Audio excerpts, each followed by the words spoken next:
Hey guys, LadyLibertyStacker. I hope everybody is safe and doing well and sheltering in place, I guess with occasional trips to the store if your state permits that. Anyway, I have two boxes here. I ordered two Griswold cast iron skillets. I actually didn't order them. I won a couple of auctions. I kind of bid at the last minute. I only had a certain figure in mind, and I put it in and just scheduled it to execute at the last minute. If I won the auction, I won. If I didn't, I didn't. Of course, you have to pay up a little bit when you order online because of shipping cost. But the shipping cost was fairly reasonable on both of these. These were different sellers. This one shipped after this one did. I got this one yesterday. This one just came in today. And my mailman thought I ordered a popcorn maker. Anyway, I wanted to share the unboxings with you. I'm gonna strip these and I'm gonna redo them, and I may keep them, I may resell them. I'm not sure, but they're Griswold, so we'll see what this one is. They both, I think, came from Illinois or thereabouts, and I won the auctions over the weekend, so I figured you guys want to see something fun. Anyway, here we go. This one was packed extremely well. I kind of scored the package, and just kind of wanted to shorten the video a little bit. You didn't want to see me tear into this, but this is very well packaged. And this one is a number 6. If you can see that there, number 6. Griswold, large logo Griswold, if you can see it there. It's a 699B. It does need to be stripped down, but there's very little rust. There's very little pitting on it. That's what the description said, so I'm very happy this one turned out well. You can't see the fonts very much up here. It just says cast iron skillet 6, but the 6s are a little harder to find. They're a little bit more prevalent than the 7 that I just ordered, but the large logo is a little bit more collectible. So I'm going to be back in a minute, and we're going to go ahead and give it a test. I will be back. Okay, back again, and we can see here that it is a Griswold, and it looks to be in very good shape, so we're going to give it the ring test. Very, very good ring, and we're going to see if it spins. It does not spin. It sits flat in my glass stovetop, which, by the way, when these were manufactured, they were not manufactured to sit flat on a glass stovetop. They were actually manufactured for the old wood stove cooking ranges that they had back in the day, and to set inside of the grate, I guess, that they had on those at the time. Hence, a 6 isn't 6 inches; it's more like 9 inches, 8.5, 9 inches. But that's why the numbers are the way they are, is to correspond with a cook stove. And there were more 3s, 5s, and 8s because 6s weren't as common or as needed back in the day. But I only have one number 6, and it kind of spins a little bit, and it's a Wagner. So I wanted this one. I may end up selling it, but it is going to, I mean, it may have, there's even very little wobble, very, very little wobble. So it does look like it bows up a little in the center here, just a little bit, but that's common. You just want to make sure that they're going to heat relatively evenly, and most of them do, unless it's a serious warp.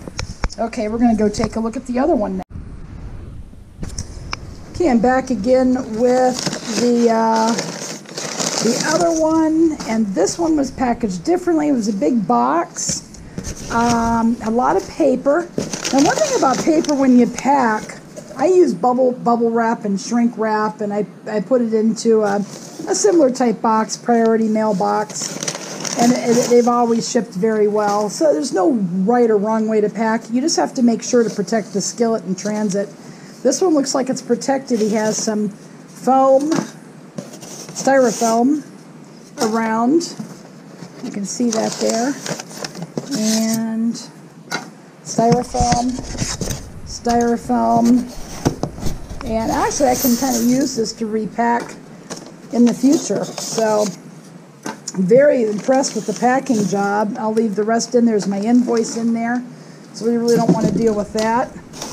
And, okay, so let's see what we have here. This is a Griswold. You put G7 on here, and That's interesting. It's an architectural drawing. Maybe the guy's an architect that had the auction.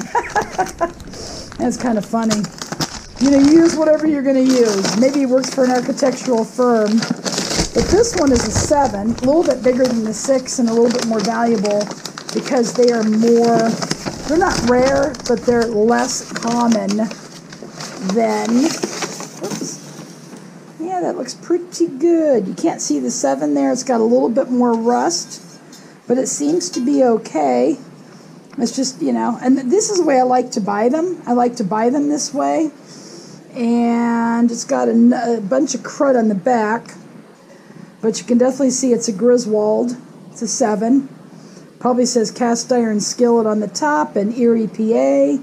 So this one hopefully will clean up well. It's going to be, it's going to go into the lye bath.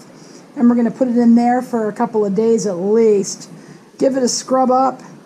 Put it back into lye. Give it a scrub up. And maybe... it looks like my camera stopped recording. But at any rate, I went ahead and brought it back in the kitchen so we can actually examine this. Again, this is a little bit larger. It's got a lot of old stubborn carbonized seasoning on it. And it's got... can't see cast iron skillet on the top, so it needs to go into the lye bath. And we're going to go ahead and give it the ring test. On the inside, though, it appears to have a very smooth surface, very little pitting. That's what you want. You want them like this if you like to do it yourself.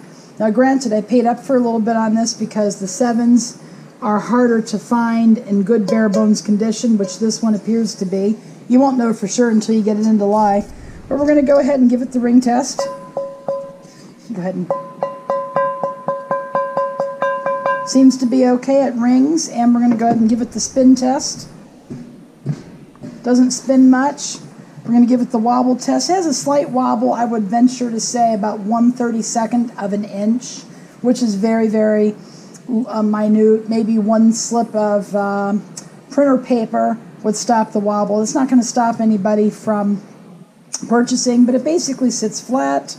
It doesn't spin, which is the primary concern of any cast iron collector. At least it is with me. It's my biggest concern.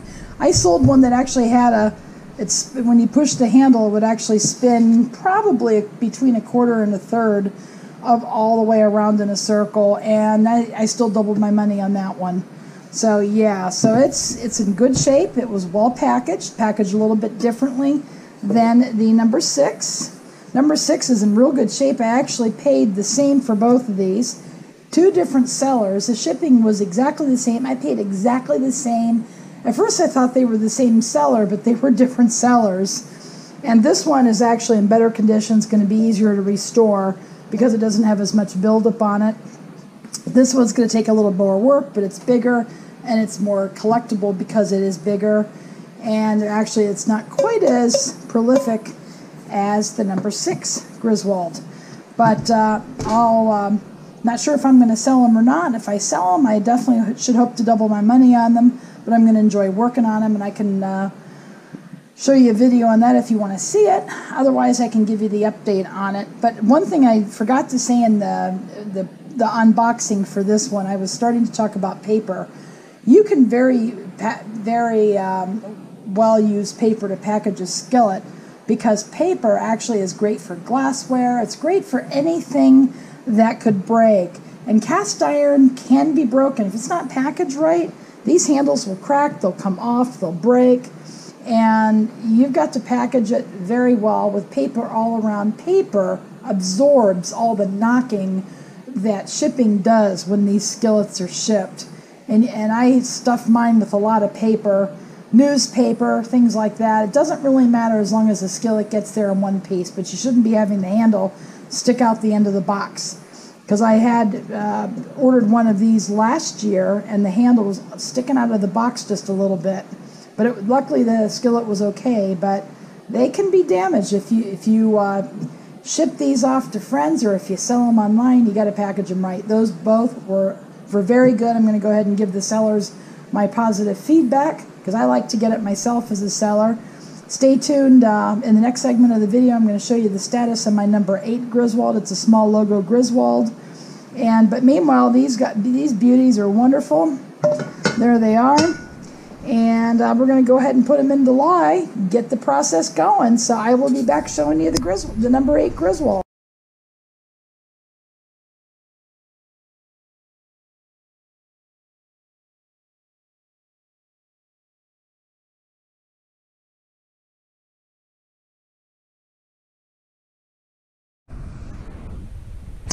Okay guys, I am back. I want to show you the skillet. Today is Good Friday, April 10th, 2020.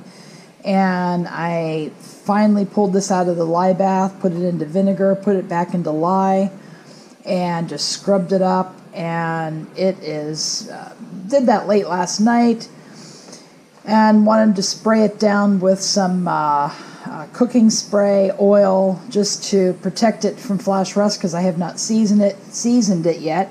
But this is what it looks like, pre-stripped, or actually it's already stripped, pre-seasoned, I meant to say.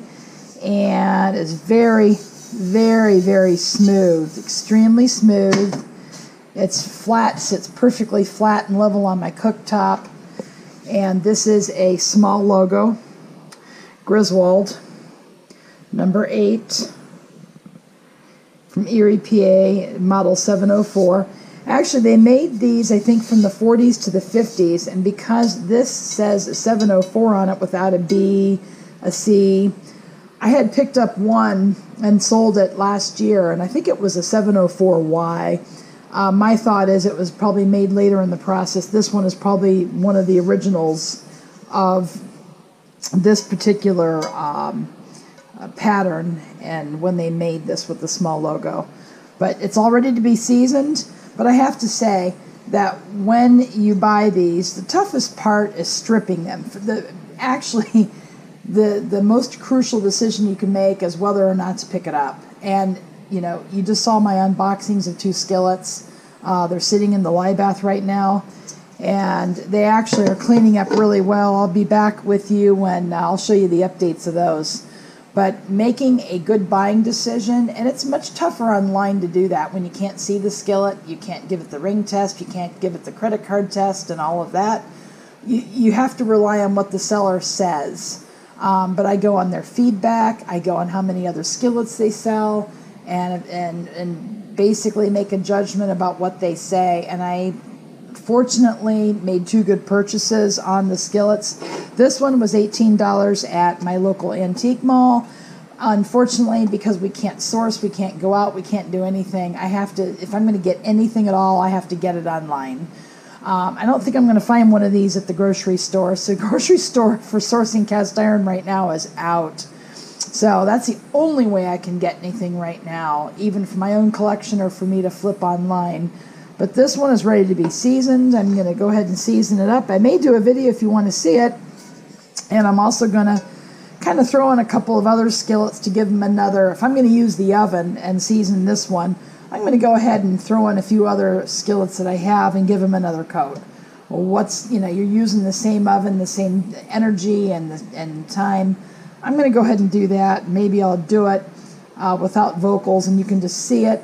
I'll speed it up a little bit and it'll just be good ASMR and watching me season some skillets. But anyways, I just wanted to show you this. I am very happy with it. I'm going to go start to season it. And that's it for now, guys. So stay safe and, leave a positive comment below or question. Give me a thumb up if you'd like to see more like this. And I'm just going to have to be a little creative these days because I can't go out and source like I have. But I have a few ideas for videos, and we'll try to get some of those made. Anyway, thanks for watching, and go make it a great day.